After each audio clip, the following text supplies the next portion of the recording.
dahil patay na yung okra, bunutin natin.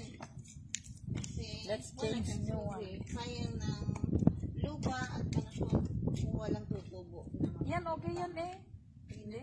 Lahat na. Oo, bunutin.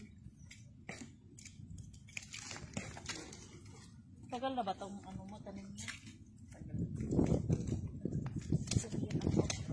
Itampak to dyan para magbulok uli itong ito, maging compost. Ngayon, i-tilt natin ang lupa para mag-mix yung lupa na taba saka yung hindi. Pag ganito, ang technique ko, hindi ko na siya tataniman ng kung anong tinanggal ko dito halaman, hindi ko na siya uulitin. Kailangan panibago naman klase ng halaman.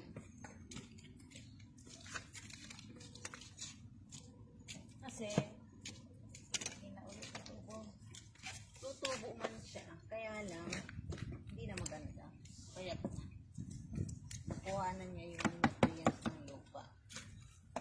So, lagyan mo ulit ng compost. Hindi na. Mix na lang yun yung soil na medyo,